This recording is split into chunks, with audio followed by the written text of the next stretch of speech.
And we're live. I'm Ryan Reynolds. And I'm Ayla.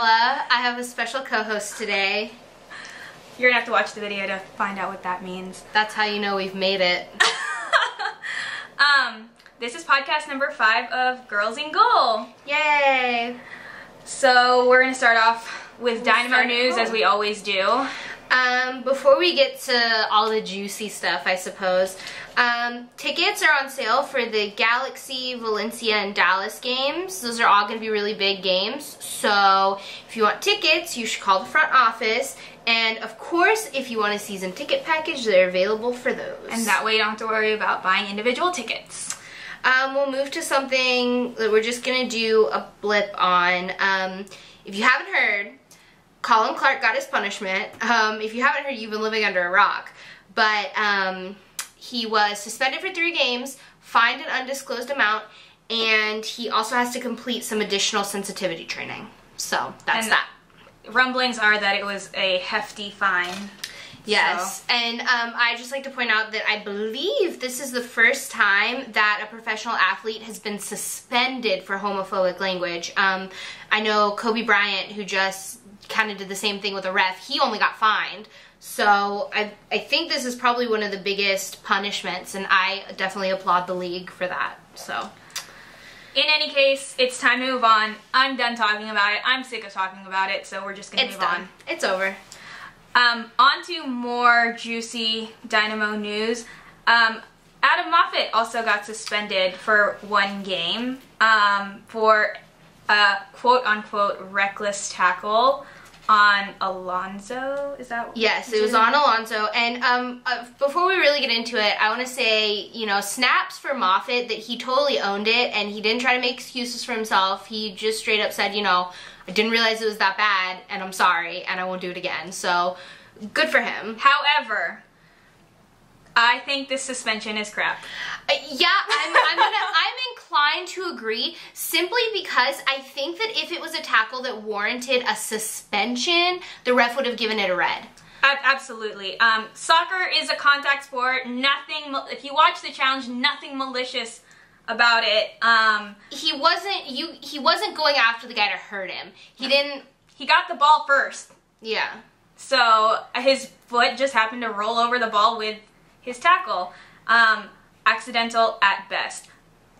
Like, personally speaking, from what I've seen. So my response, whatever, MLS, are you serious? Yeah. Again, all I can really say about it is, you know, snaps for Adam Moffat for being so classy about the whole thing. Absolutely. Because he could have totally, if he had said, this is crap, I would have been like, you're totally justified. Yeah. But he didn't. He took it like a champ, so good job. Good for him for being classy.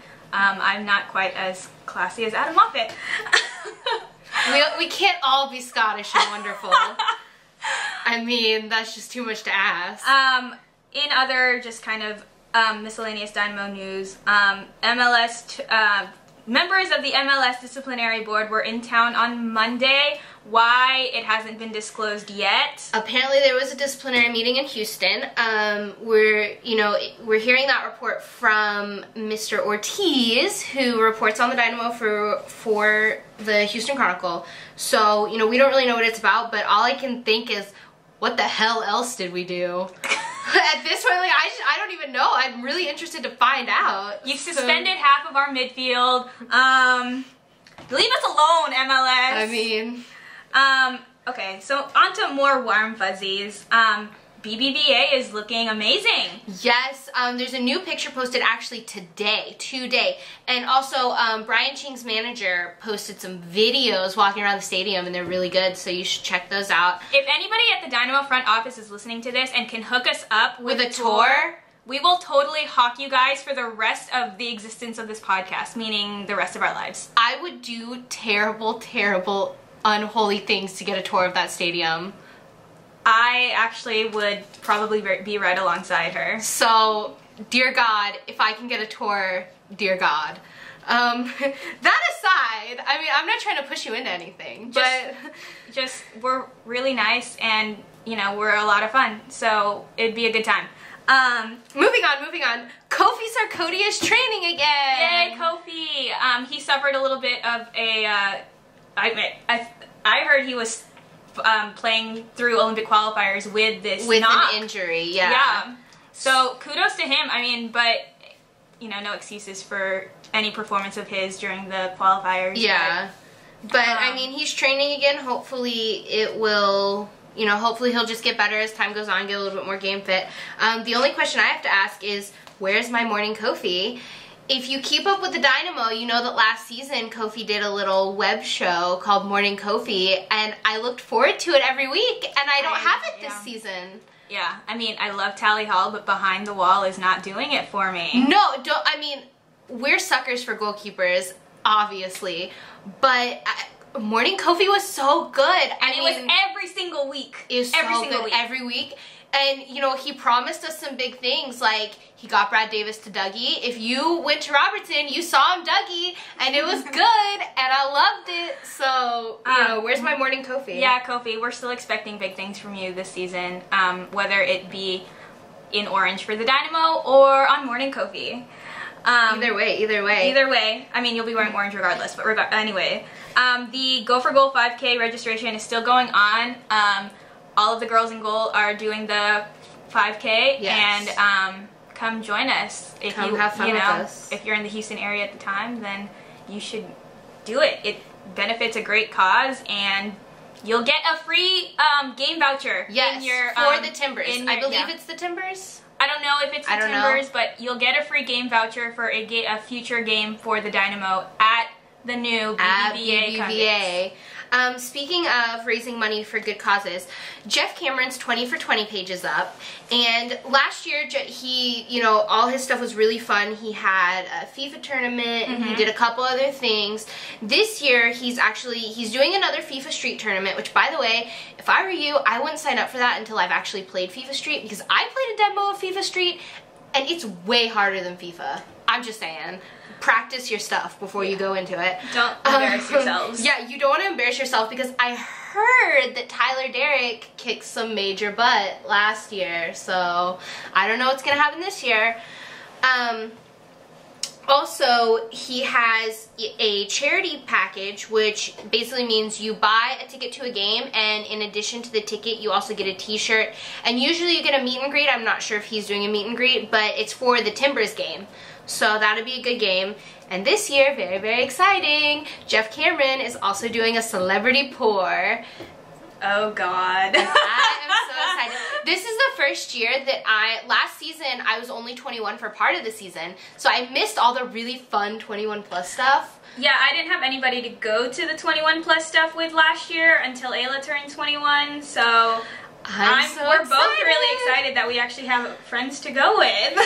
And on top of that, the 20 for 20 campaign is it's a really good campaign. He's raising money for a really honorable cause, and he has a personal story up on the page. You can find it on HoustonDynamo.com, and I'm not gonna lie to you, I read it and I cried. It's a pretty moving story, so yeah, it's benefiting the Leukemia Lymphoma Society. I actually started training for a triathlon for them, but have since been injured, so that didn't happen, but it's a cause near and dear to my heart as well. And if anybody remembers last year, Danny Cruz actually also did for leukemia lymphoma, yes. And his stuff was all really good. He also did a bachelor auction. Jeff, where's my bachelor auction?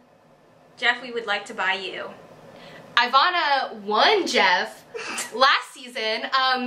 At the FIFA tournament, Ivannah and I decided we were going to go and we were going to buy 20 for 20 shirts. And they had scratch-offs. And one of the staff members thought he was being cute and told Ivannah that she won Jeff. So I'm going to hold the Dynamo front office to that. I'm going to go ahead and say that Ivannah already won Jeff, that already happened. So... And now the story is on the internet. We'll leave it at that. Go give money to Jeff Cameron. Lastly, in Dynamo news, Josue Soto was loaned to the San Antonio Scorpions.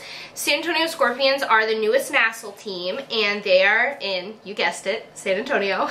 Oh, imagine that. You know, there's a little bit of a connection there. They also, I believe, signed Ryan Cochran, who is a former Dynamo. So, if you're in San Antonio, check out Josue Soto. He's wonderful. He's so cute. Yeah, go... And a sweetheart, so... Yeah, so, you know, go support your local national team.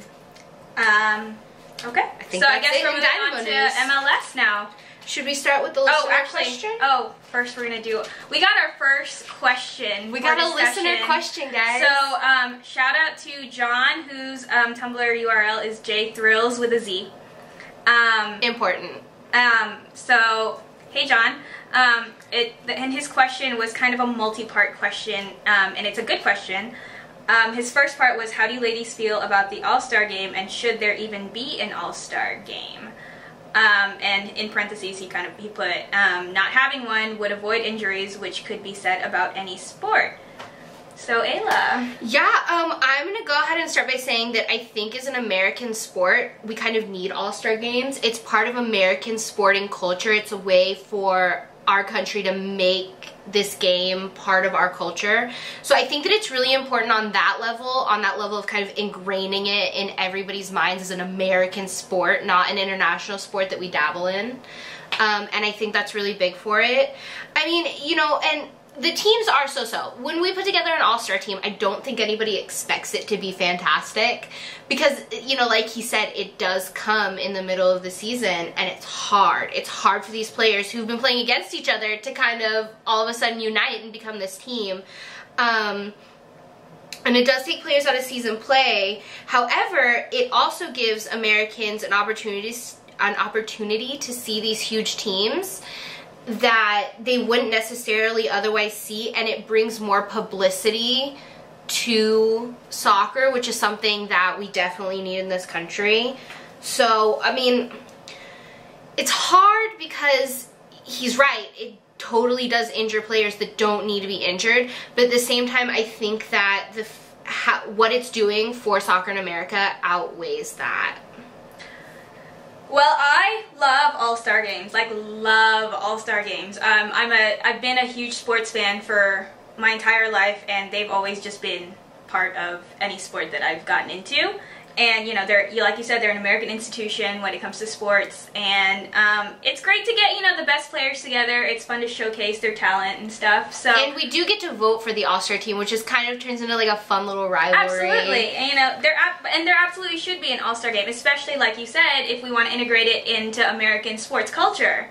And then the next part of his question is his paragraph, having opponents from European leagues is pretty awesome, but he apparently didn't like how Manchester United played twice. I'm going to concur with that. I'm not a Manchester United fan. Yeah, I'm not a Manchester United fan either, so I was kind of but, you know, it was fun. It was fun to watch, and it was fun having Manchester here because Houston hosted one of the All-Star games when we had Manchester. Yes. And it was fun. Like, the atmosphere was crazy. It turned us into this insane soccer town, and it was a good atmosphere.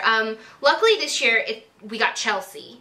So that'll be, at least, again, I'm not a Chelsea fan either, but at least it's a change. You know, at least it's something different. And Chelsea has a lot of supporters. Chelsea's fairly big. John being one of them. Yeah, just from what I've seen, Chelsea's one of the more popular EPL teams. And he goes on to say that he would prefer an East versus West All-Star game and wants to know our thoughts on that.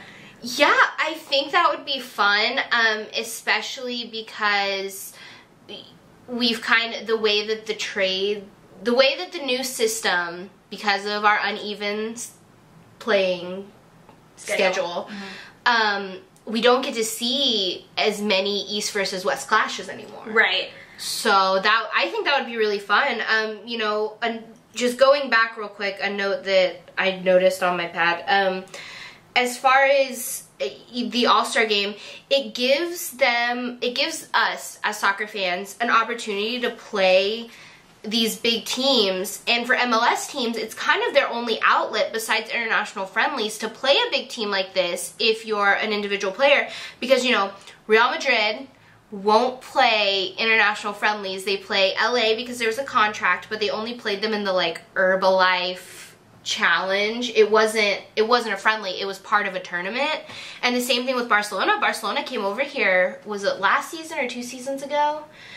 Pretty recently. And Barcelona refused to play any MLS teams. they said no. So I think the All-Star Game, another good thing about it is it gives us an outlet to see these teams that otherwise we wouldn't get to. I agree with that. However, I do think that the East versus West All-Star Game, or an East versus West All-Star Game showcases the best in our league. This is, it's about, like, I feel like the MLS All-Star Game should be about the MLS. And, European teams draw audiences and money, but the point of an All-Star Game is recognizing the talent playing on our soil. Yeah. Injury is always a risk, but I think with East versus West, it would allow for more players on 2 separate rosters, and that in turn will allow for more substitutions. And for All-Star Games, for like the NFL and NBA, there are modified rules. And so I think if there, that could be something else that could be looked into in terms of our future All-Star Games. Like, I like having the big teams here, and that's great, but I also like the idea of East versus West. And I know we've had it in the past, but I want to see it now that the league is at almost 20 teams. Yeah, and I think that also if we do East versus West, which I think would be amazing and it would be so fun to go to, they could possibly put it at a different time, because I know the reason we have the All-Star Game when it is now is because that's when it's off season for these European teams. Right. So if we're doing East versus West, we could put it at a time where it doesn't necessarily take players out of regular season play, which would, that would take care of the whole players are getting injured during regular season, which is a problem. Right, but, the only other sport that really does their All-Star Game at the end of the season is the NFL. Yeah. So, didn't Garber work for the NFL, though? This is true. So, hey, Garber. Hey, Garber. Ideas. And, just kind of another, little point, if it's an East versus West, there can also be a recognition for the coaches, like, the coach with the most players on his team that go to the All-Star Game can have the head coaching job for that specific region. Yeah. So that would be I think that'd be a good little recognition for the coaches too.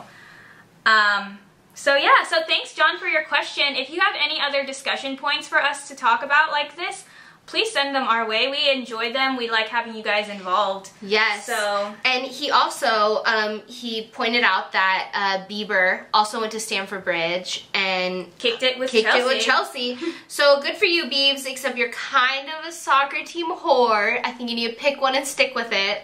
But that's all right, Biebs. I'll forgive you. At least this is EPL and not both in La Liga. Yeah. Actually, a lot of celebrities are Chelsea fans. If you're a Hunger Games fan, Josh Hutcherson is a huge Chelsea fan, and he was actually just in England for his Journey. He was also in a movie, Journey 2, and he went to Stamford Bridge, and he took a bunch of pictures and totally fangirled out, which was cute.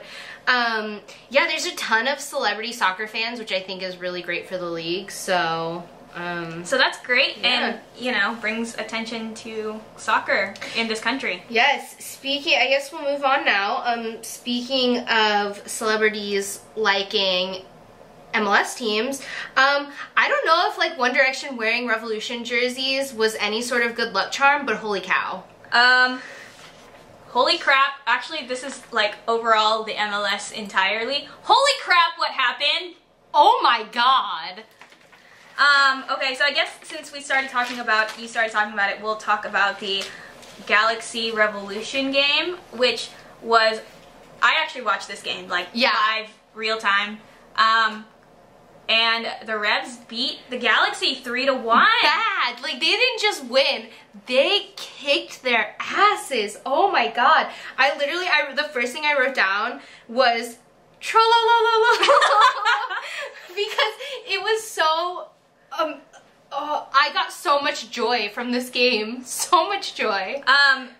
The first bullet point I have under there was, well, hi, Revs. Yeah. Where have you been? Where have you been the past 4 weeks? Yeah.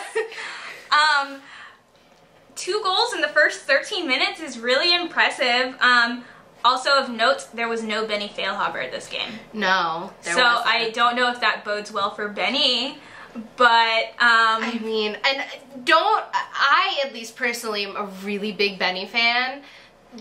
So Ivannah and I have had discussions about how he melds with teams and whatnot, but you know. But this also plays into our discussion of previous podcasts of coaches finding the right 11 to start. Right. So if Benny is a better he was injured, I think. So yeah, I believe he's injured.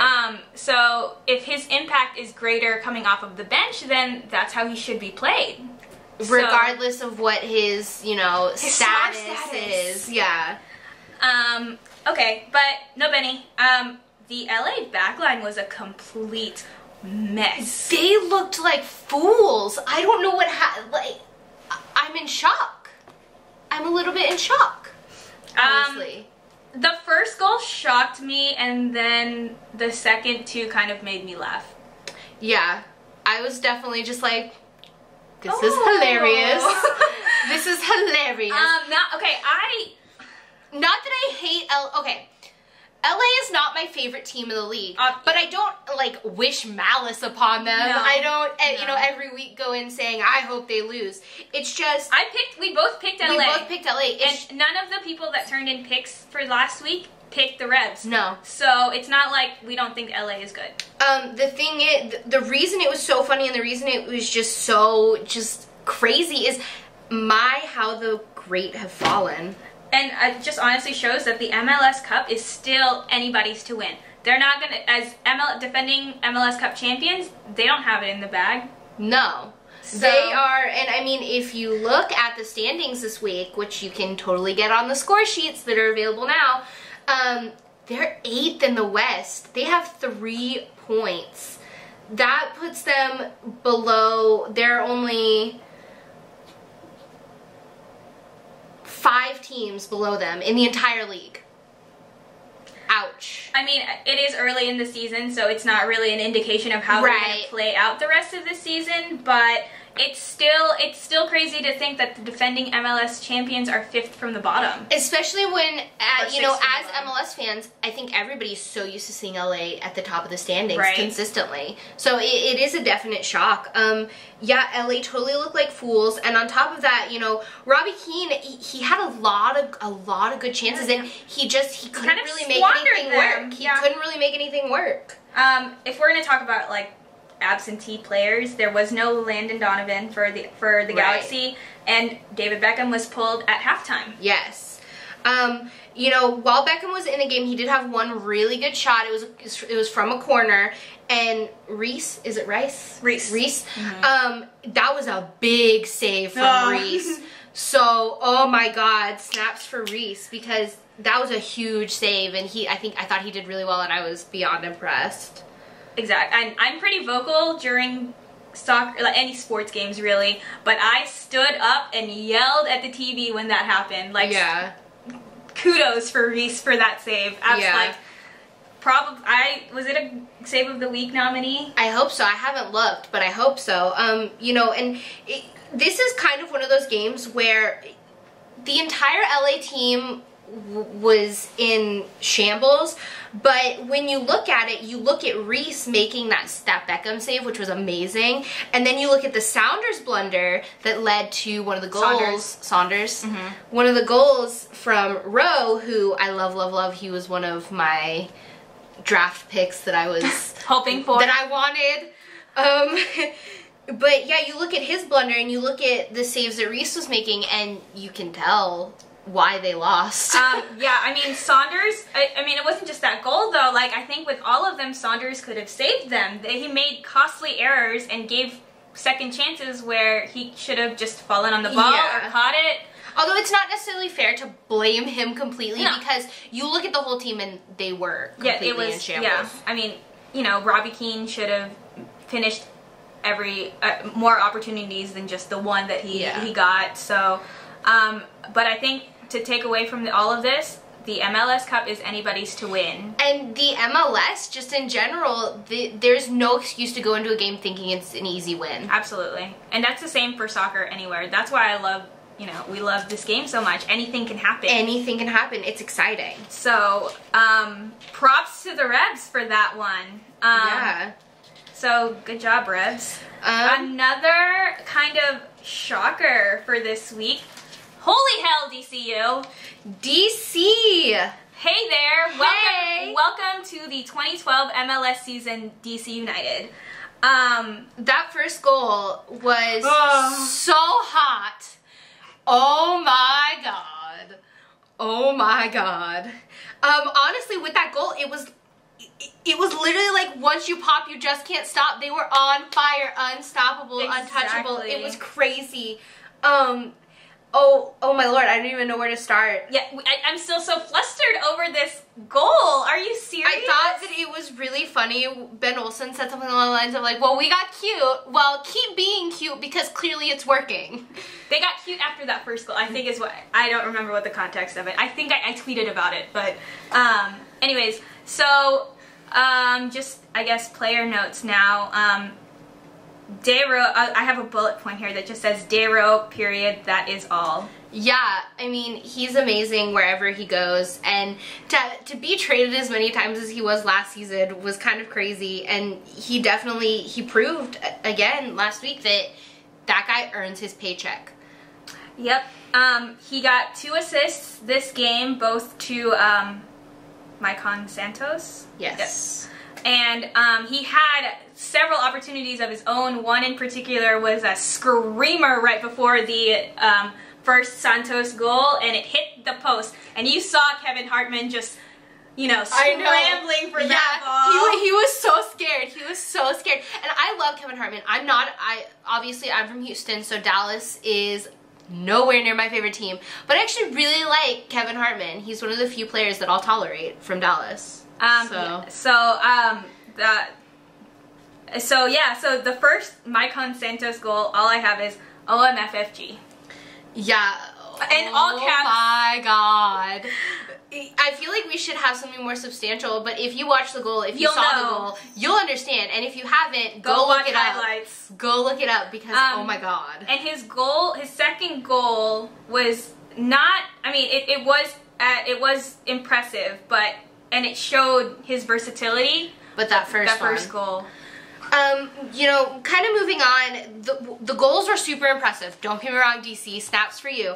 But I thought Danny Cruz looked really amazing. Oh, I tweeted something kind of that made me giggle. You have 2 of our players, DC United, so you're welcome. You're welcome. Yeah, so Cruz got especially I just want to go ahead and say, in the first podcast, I said something about Danny Cruz being the most valuable off-season trade. In terms of money? In terms of money for player. They paid partial allocation. They didn't even and I believe allocation is usually traded in $100,000 increments. I think. Something like that. And they only paid partial allocation money, and they got this player, and oh my god, I stand by the fact that Danny Cruz is the most valuable off-season trade. Yeah, so, you know, his goal was a little bit lucky. It was a really great service from De Leon, but yay for him for keeping his composure and getting that ball, you know, into the roof of the net. And, you know, I think that it's important to note that De Leon was really strong. De Leon looks really good. I mean, it's hard to miss that head of hair. Yeah. It's nice. I like it. I remember when the Super Draft was going on, I was like, I don't know who this kid is, but I like his hair. So, yeah, now I'm glad I looked him up because he's amazing. And, you know, he has great composure for a just-out-of-college draftee. Yeah. You know, so, on to FC Dallas, though. Kevin Hartman had some beautiful saves. Yeah, Hartman has to be one of my favorites in the league, I think. He's good. That's not to say that he'll never lose, he'll never make a mistake, but when he saves, clearly. When he saves them, he looks good doing it. Also, I'm a huge Zach Lloyd fan. Love Zach Lloyd. I think he's A+. Saved a goal. It could have been 5-1. Yeah. You know, kicked it off the line, and so, you know, good young player. I hope we see more of him on the national team. Love Zach Lloyd. And he had really nice boots. The only other thing to say about Dallas is that when Shea is tired or when they don't have Shea, they fall flat. So I think that that's something they should make up for if possible. Oh, and the Daniel Hernandez red, you know, emotions got the better of him at the wrong time.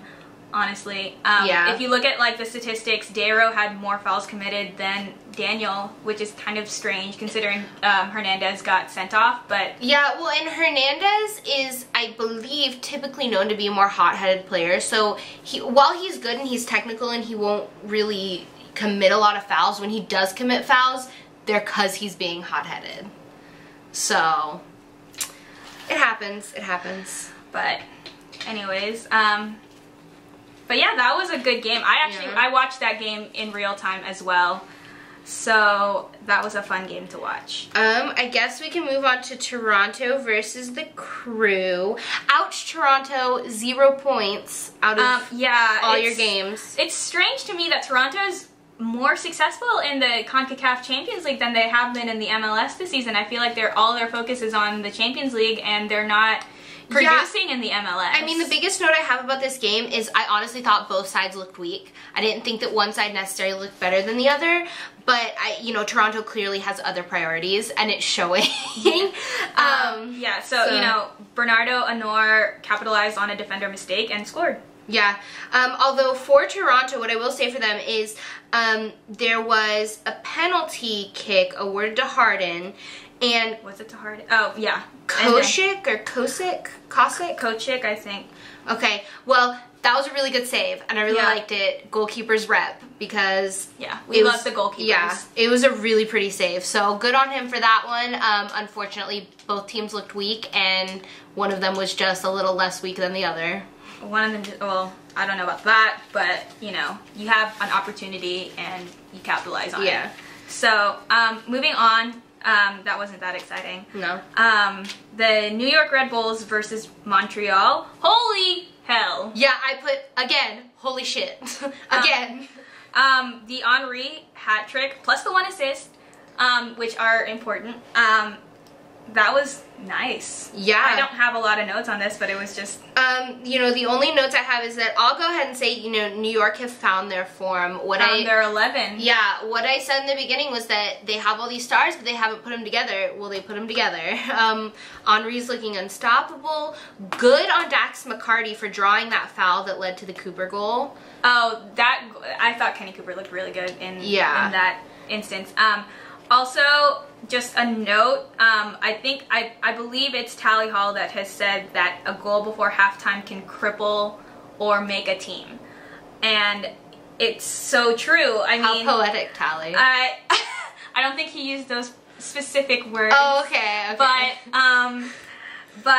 it's the best and worst thing that can happen to teams. With the Kenny Cooper goal, the team attitude for both teams changed. Yeah, and you see it happen. I think with Kenny Cooper, the Timbers are definitely having buyer's remorse about now. Seller's remorse. Yeah, seller's remorse, there we go. Either way, they're sad.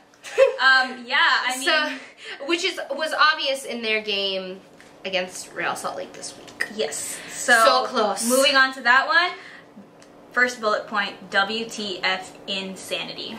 Yeah, I just put so close, my heart hurts. Because my heart does hurt for the Timbers. I love them. I love them. And Darlington Nagbe, oh my God, you are wonderful. You're a wonderful human. Yeah, way to rally for both teams, really. Yeah, I mean after the Nagbe stunners, it was complete craziness on that field. Like, that pitch went insane. But I could see a definite change in form for Real Salt Lake. After those stunners, they didn't want to be shown up again like they were week before last. And I think Kreis, is that the coach?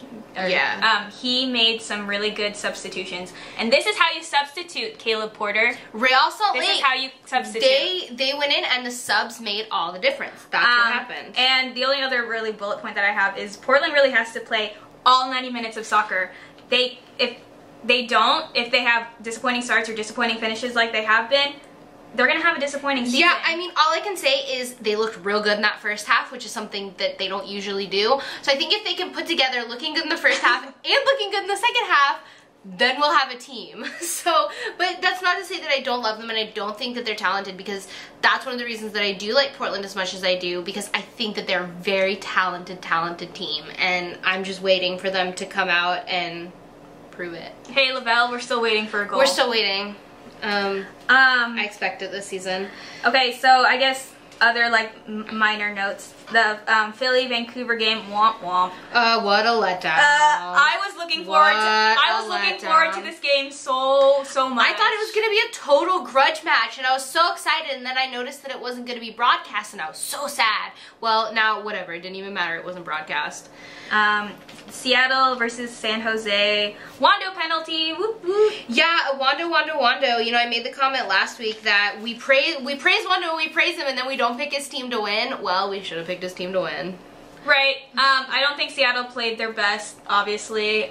This wasn't the same team that played the Dynamo the week before. No, and I mean, the Quakes, one thing that you do have to say is when after they got that goal, they kind of were just like, They didn't really care anymore, and it really did come down to Bush. So, right. You know, goalkeepers rep.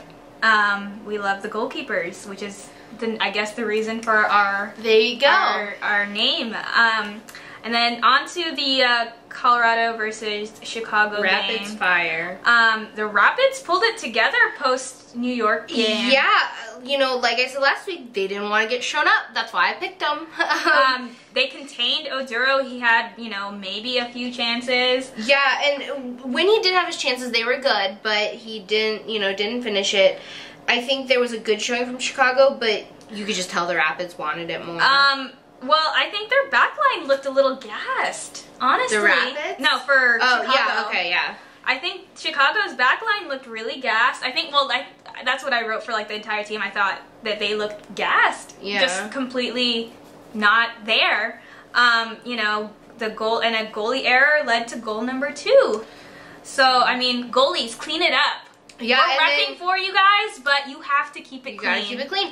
But Matt Pickens, who's the Colorado goalkeeper, I think a lot of it came down to how strong he is, because when he did stop the chances that the Fire had, he did an amazing job stopping them. So, props to him. And on to Chivas versus Sporting Kansas City. The first thing I wrote is, they cannot be tamed. Sporting Kansas City cannot be tamed. So perfect start for Sporting Kansas City this season. Props to them.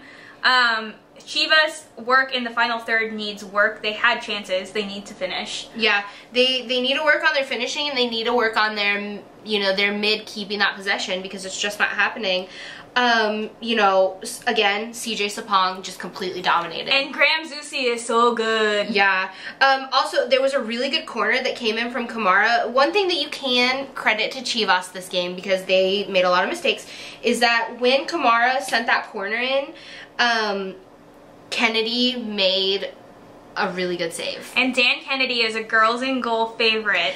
We love him. We love you, Dan Kennedy. And, I would go so far as to say second favorite goalkeeper. Ooh, I'm not prepared to. I need prior. Second favorite for me. I need prior notification that I'm gonna have to come up with a list, but I'll prepare one for next week. Okay. Since this 2-week bye week, I can tell you that my favorite is Tyler Derrick. I mean, that's gonna be number 1, so you should just know that now.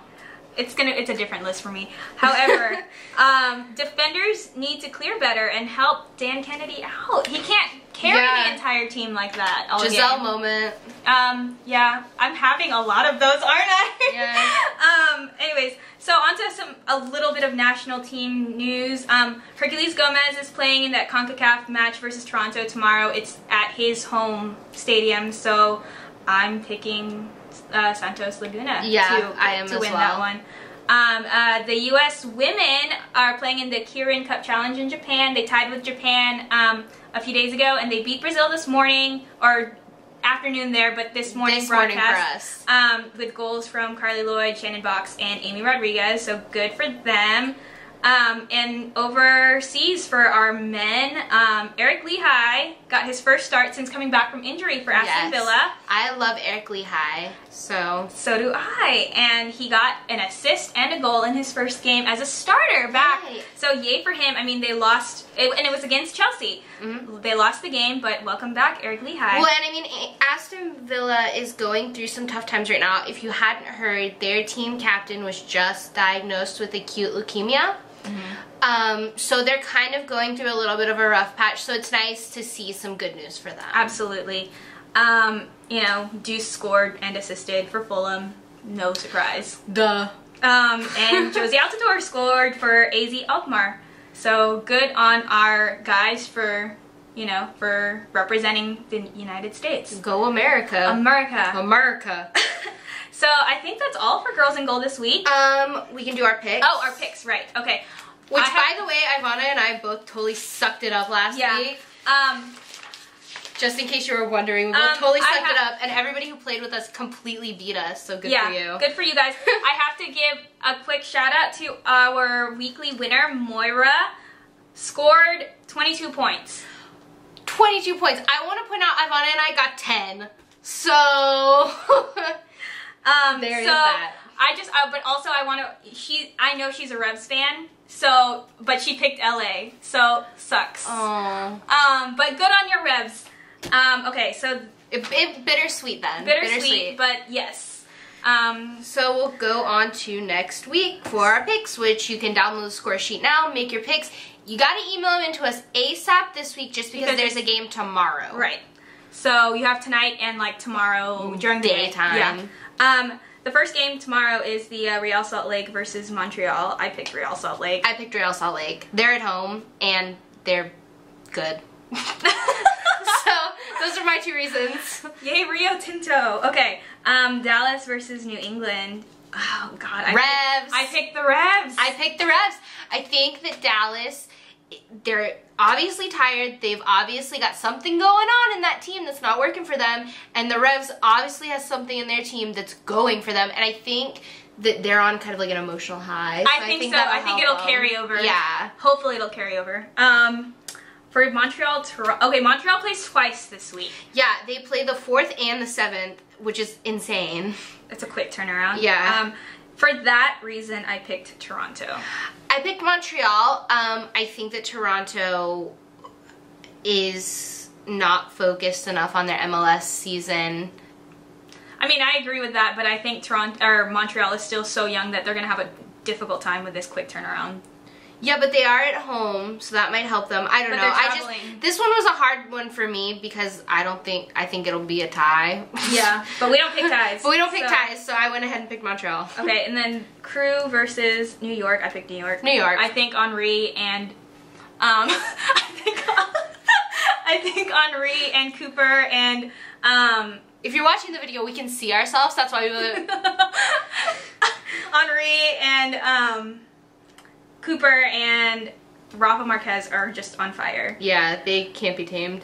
And that takes us to the Sporting Kansas City LA Galaxy game. Sporting Kansas City are at home, and they also cannot be tamed. So I picked Kansas City. So I picked Kansas City as well. And I think LA is just going through a slump, so they're going to have a How the mighty have fallen. Ayla's favorite expression today. I love it. Then San Jose versus Vancouver. I picked Vancouver. I picked the Earthquakes because betting against Wando has screwed me one too many times. So, Wando, I'm putting all my faith in you. Also, the Earthquakes are at home. Okay. I picked Vancouver. I think Latu is going to want some goals. So, anyways. We'll see. DC versus Seattle. I picked DC. I picked DC. Emotional high. Emotional high, but also because the Sounders are traveling, and I think a big part of a lot of the Sounders wins is their home atmosphere. Absolutely, and it's cross country travel too, so that's kind of crazy. And then RSL plays twice, but not in so much the same time span that Montreal plays. They do. They're also on the 7th. Oh, do they? Mm-hmm. Oh, I missed that. I don't have dates on here.